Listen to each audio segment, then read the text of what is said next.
Let me get situated up here. And iPads are always fun. I'm going to try my best to not let this scrape against my beard because that'll be unpleasant for everyone. Well, so I'm Ruben Marlowe. This is my first time here as your pastor. And first of all, I just want to say how privileged I am and how thankful I am to be here. My wife, Brittany, and all the kids, you'll hear them if you don't see them. But we're very excited to be here. When we were here a month ago, the attitude and the heart that we saw from each of you and from everyone from the church is just extremely excited. And so that was infectious, and now we're excited too. And so this last month has been kind of a whirlwind. It was kind of here, there, and everywhere, and you're like, I figured, hey, I got a month. That'll give me plenty of time to, do everything I need to do. Yeah, it went by quick. I'll put it that way. And then this last week, moving, I do want to say thanks. There's a handful of people here. Peoples is their last name, and then Alex too. She's here. I don't know how she got roped into it, but they came down from Buffalo and helped move us. So very appreciative for them. But I'm actually really appreciative for all the youth, for Todd and for Justin, for Sarah. Am I missing anyone else that was there on Wednesday? Valerie, yes. And everyone that helped us move furniture and boxes, deeply appreciative. It was a pretty big truck, and it was full. And so we were able to get it done in just a few hours, and that was awesome. So thank you guys so much. Thank you, everyone who's bringing food. It's a lot. So thank you very much. It really is a blessing because when we get unpacking, sometimes it's like, oh yeah, the day's gone already. So it's been awesome. I don't know.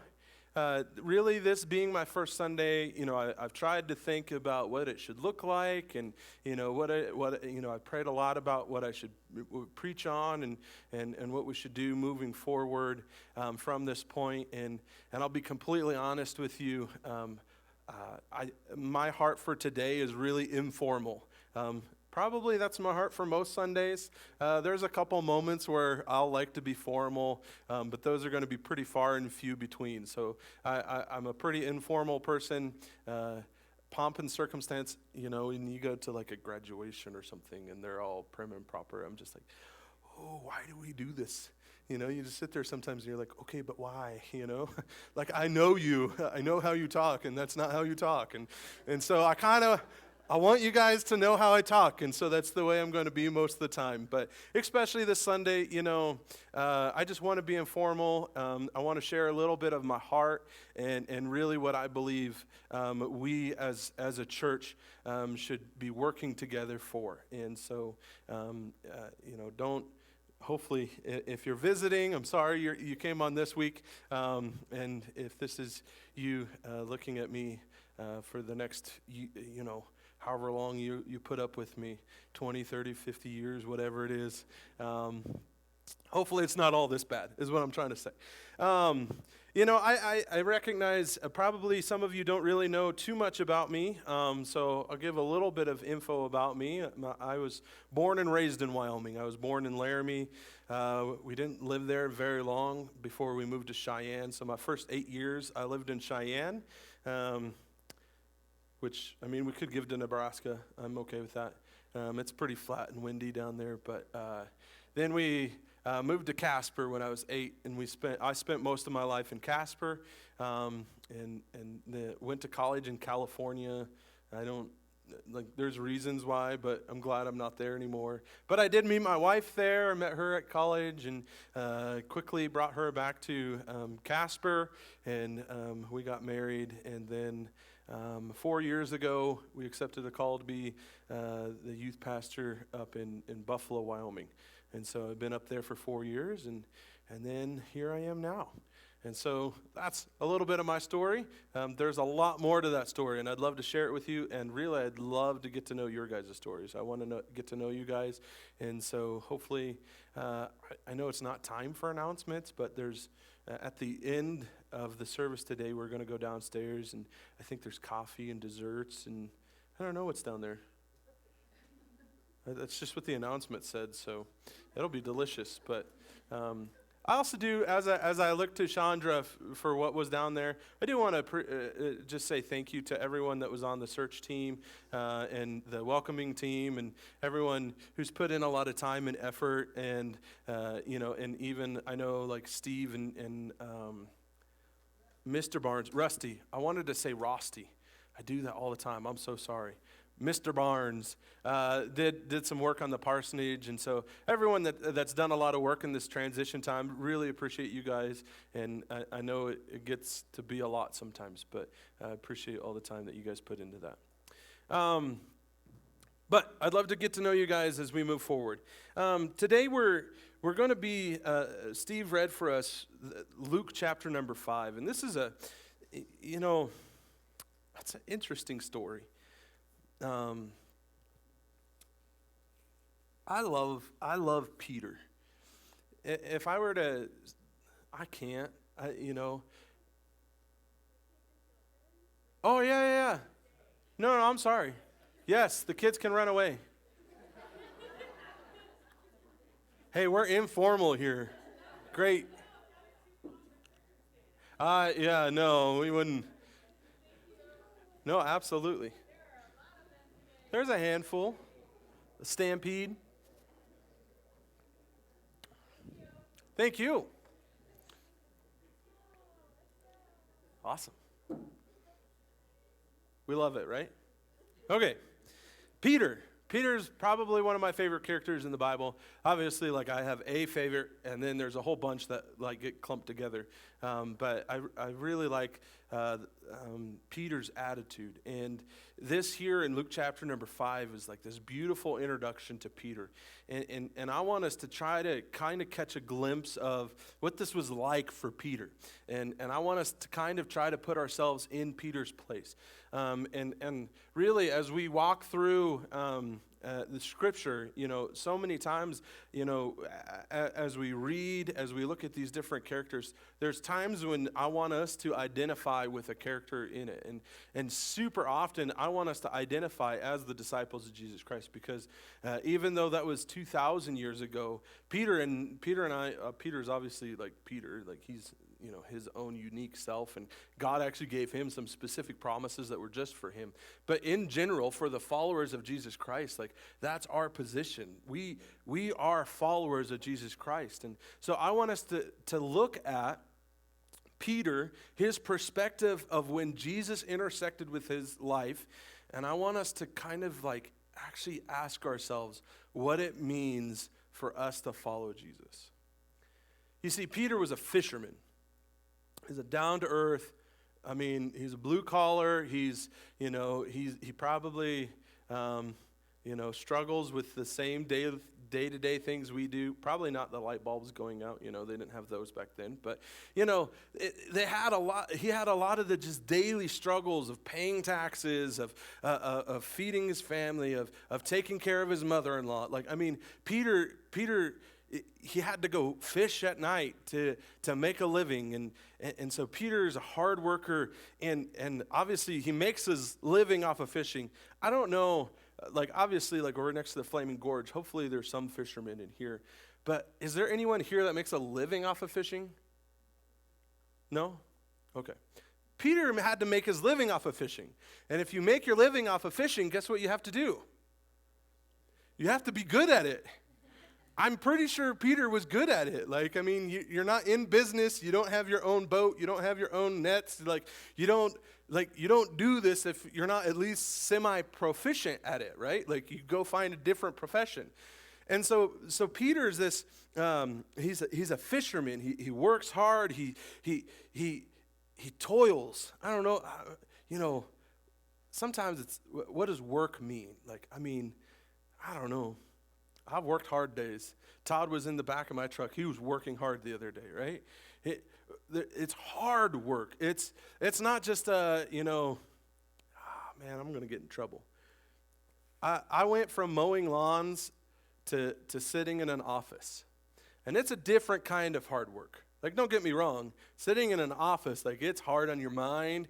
Like, I've always worked really hard and then come home. I've worked in the oil field. I've worked in mowing lawns. I've stocked shelves at Walmart. And, when you work hard, like, it's really easy to come home and go to bed. Like, you sit down and you're like, okay, I'm going to get up and go do this. And then you sit down and you're like, yeah, I'm not getting up. Like, I'm just done. I'm ready for bed, right? And then, working in an office, like, you go home and you're like, you lay down and like, I can't go to bed sometimes. Like, it's just like your mind's going everywhere, and it's just like, so there's a friend of mine that we were at a marriage retreat, and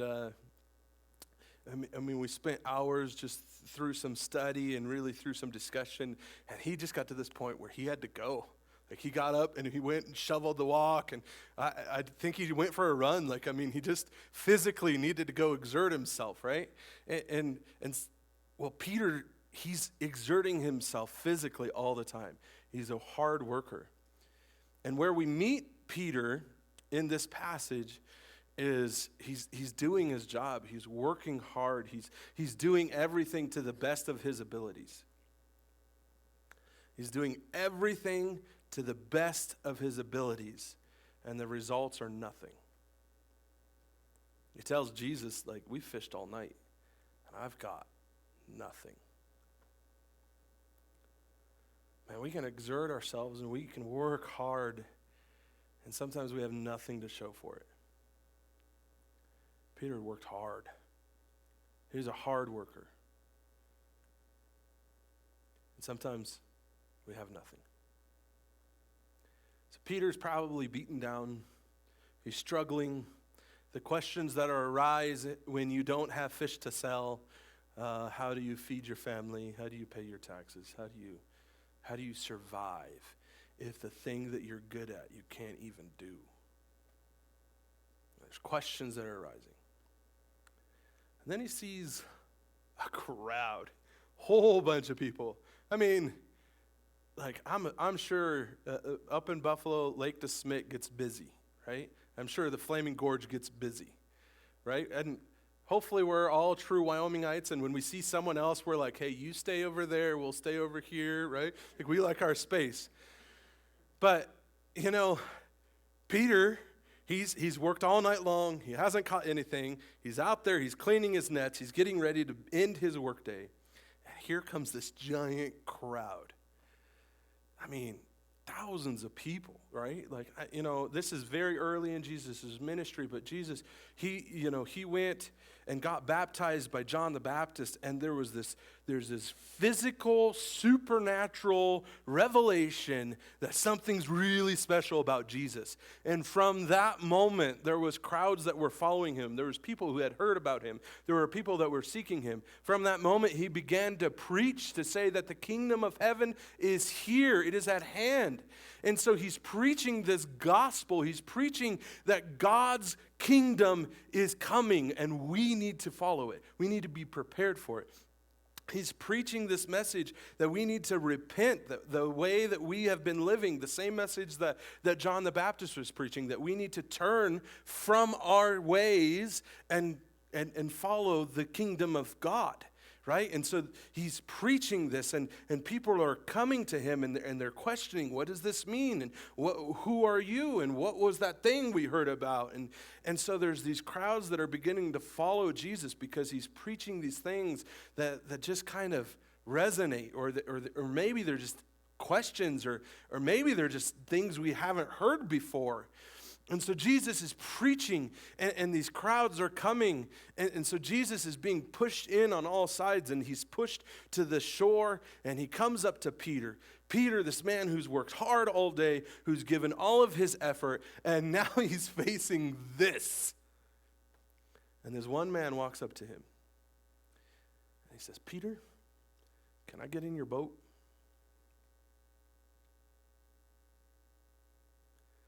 Well, if I'm Peter, I'd rather be in the boat away from everyone else than in the crowd, right?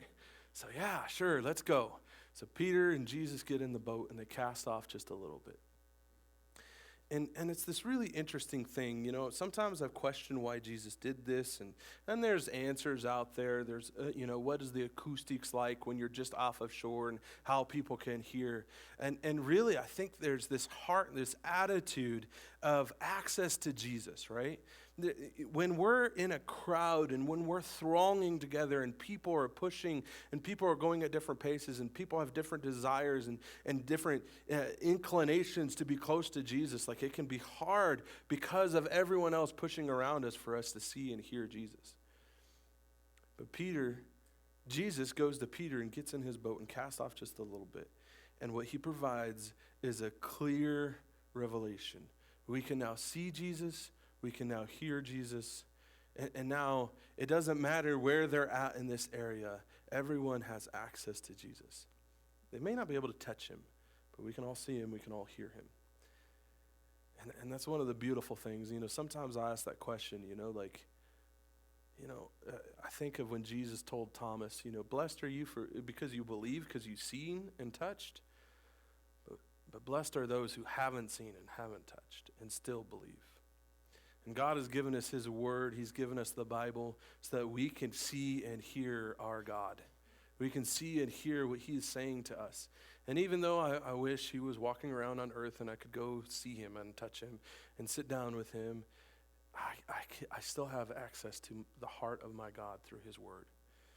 And so Jesus casts off and it says he preaches. Verse number, let me turn the page. The end of verse number 3, and he sat down and taught the multitudes from the boat. Excuse me. What did he say? I have my opinions. Later in the book of Luke, in just a chapter, 2 chapters, I believe, he gives the Sermon on the Mount. And what I think what Jesus taught was this: repent, for the kingdom of heaven is at hand. And well, what is this kingdom of heaven? Well, it's the things that God actually cares about. It's his heart. It's not just the letter of the law, but it's the heart behind the law. And as he begins to teach these things, as everything that Jesus teaches, like it goes against maybe what they had heard before, maybe what they understood what it meant before. And Jesus didn't come, he didn't destroy the law, he didn't abolish it. Instead, he actually fulfills it. Instead, he actually takes everything that God had revealed up to this point, and he opens their eyes to God's design for their lives. And so Jesus, from Peter's boat, begins to tell everyone about God's love for them, God's design for them, and how we can know and be a part of God's kingdom, how we can have life with God. This is what Jesus was preaching.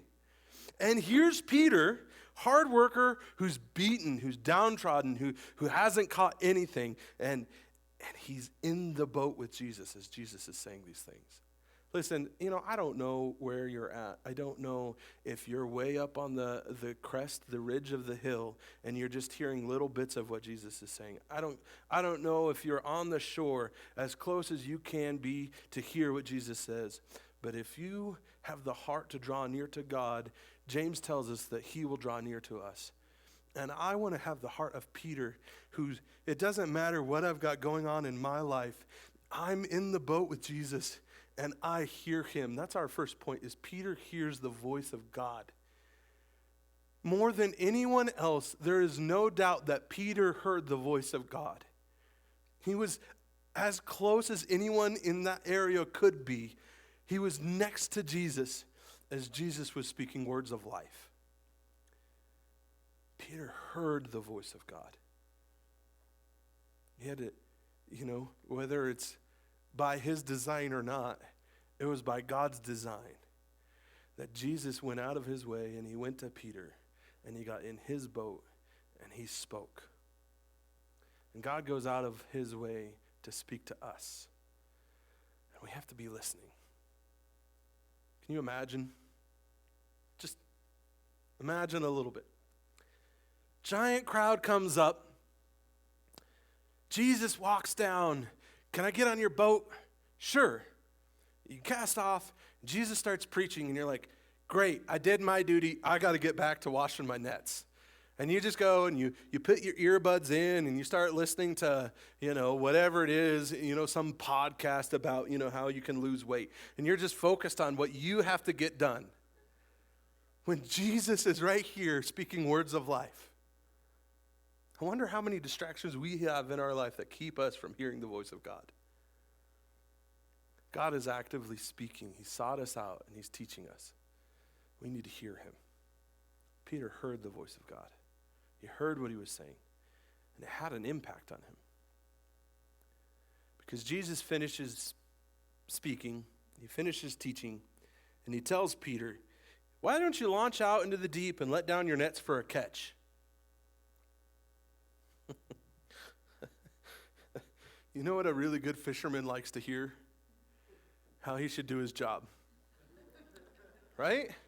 You ever think, okay, well, here's the thing. If Jesus just said, here's how you can have life with God, I wonder if he has an understanding of how to go fishing. And Peter's at this point where, because he's heard the voice of God, he's willing to see. He says, listen, Jesus, we worked all night. I've got nothing to show for it.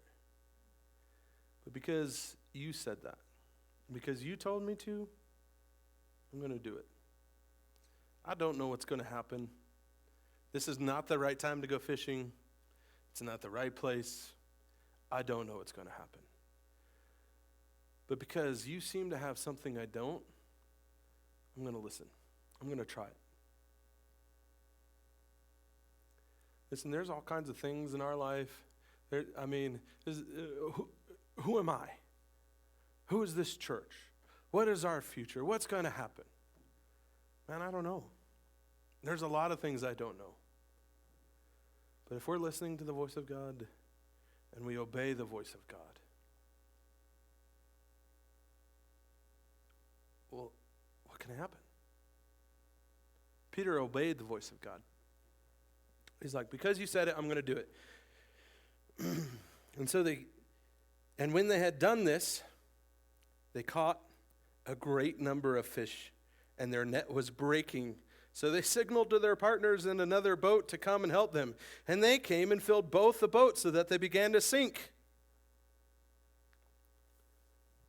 Okay, so they went from catching nothing to not just catching a boatload, but boats load.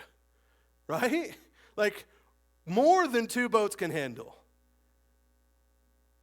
And what did Peter have to do? What did Peter have to do to have the greatest catch of his entire career? He just had to do what Jesus said.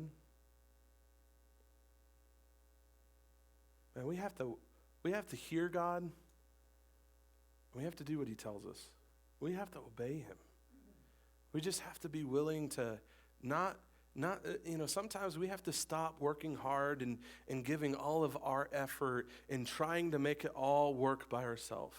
And we need to actually go to the one that has the words of life. We need to go to the one that has the power to do what we can't. Because if it was all according to Peter's power, he's going home empty. But if we are going to live our lives, if we as a church are going to move forward into the future, listening to God and doing what he tells us, then we can witness the power of God as Peter witnessed the power of God.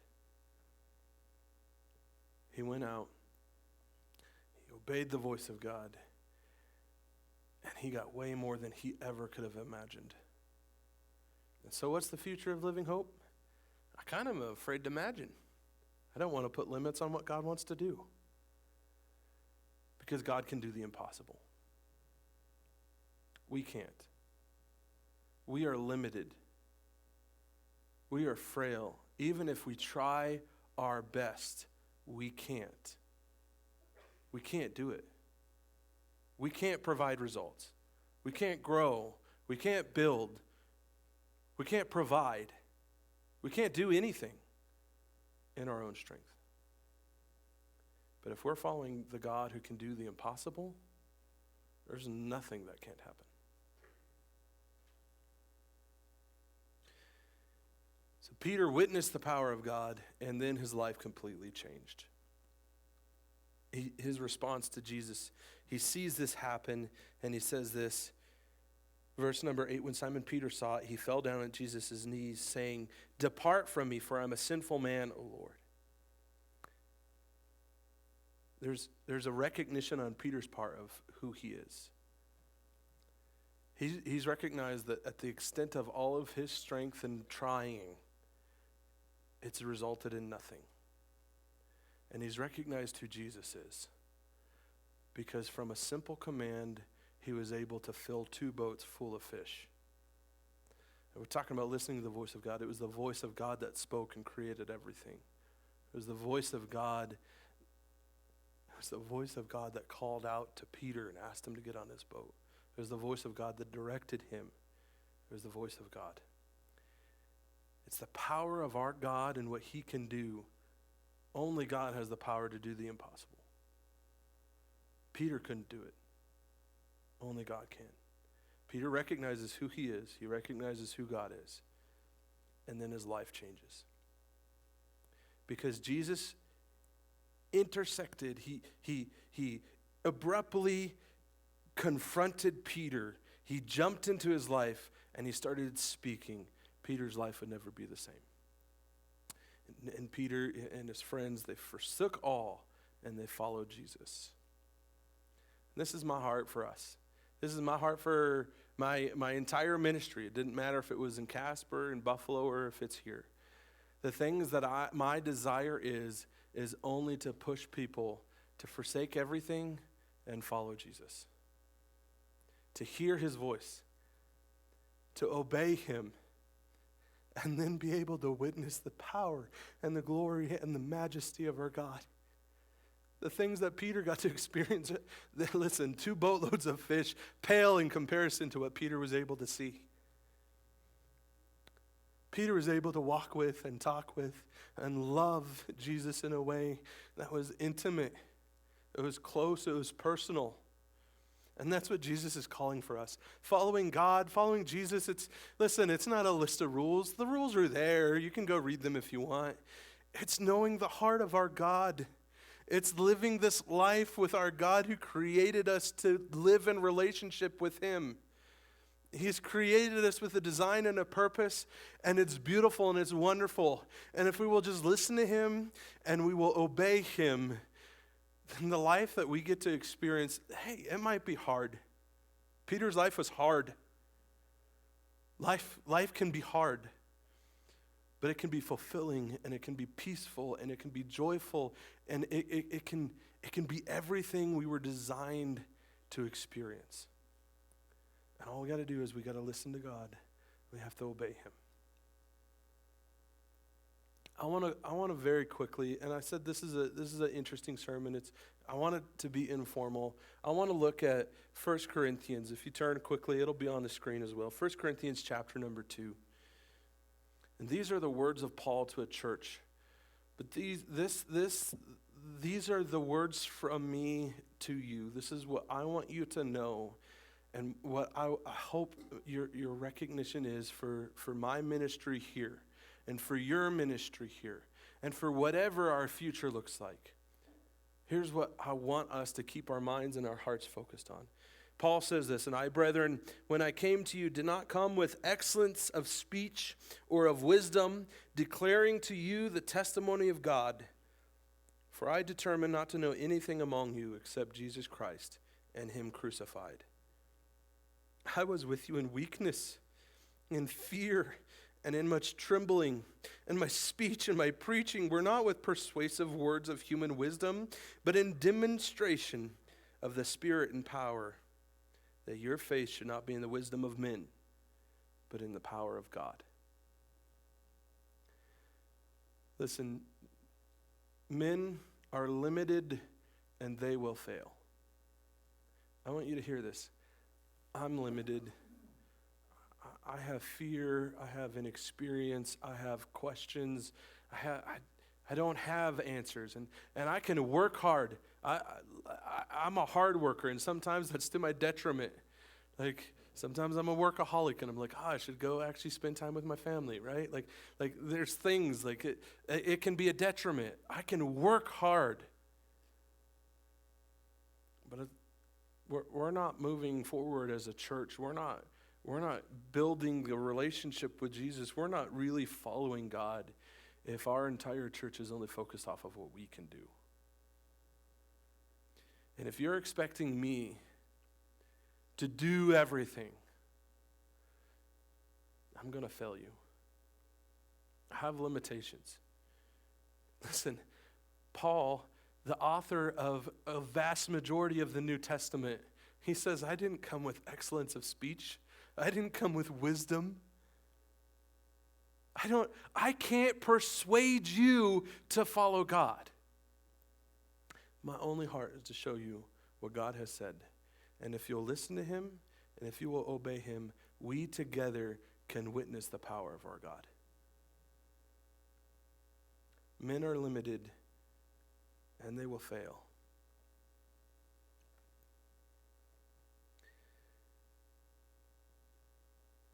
Only God has the power to do the impossible. What this church needs is for God to do the impossible. What the church at Corinth needed was for God to do the impossible, not Paul. And what we need in our lives, if we're really going to have this gospel change us, if we're going to have this transformation, if we're actually going to follow God and be everything that he's created us to be, then he's going to have to do a work in each of us. And so don't ever hear me say that you need to be listening to me, you need to be following me. We need to be following God. My heart, my desire is only that each of us would encourage each other to have faith in and follow the God who can do the impossible.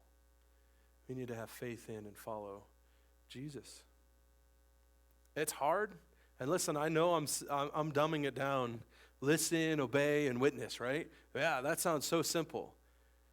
It gets hard in the day-to-day. It gets hard when things don't go the way we expect it. It gets hard when we don't have any fish. But if we will encourage each other, if we will push each other, if we will come together as a family and make each other listen to God, if we will all just have faith in and follow our God, we as a church will enter into the kingdom of God in a way that it's beautiful, it's wonderful, it's far beyond anything we can imagine. So, what I want you to recognize, my heart is that we would, all of us, that we would not be trusting in men. I love that last verse there in 1 Corinthians. It says that you would trust in the power of God and not the wisdom of men, right? We are not here just because I have an idea or I have words to say. We are here to encourage each other to follow and witness the power of our God. There's this song. I'm going to ask the worship team to come back up. We're going to sing another song. I know that's a little out of the norm for us here, but there's this song here, and I'll be completely honest. I picked these songs a few weeks ago before I even really fully know what I was going to say today. But each of these songs that we've sang today has this heart, that we recognize who we are, that we are not God, that we don't have the power, we can't do these things. We recognize who our God is.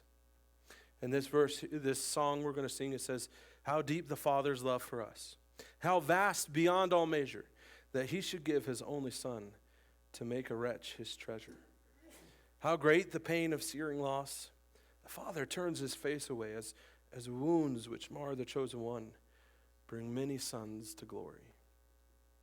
Behold the man on the cross,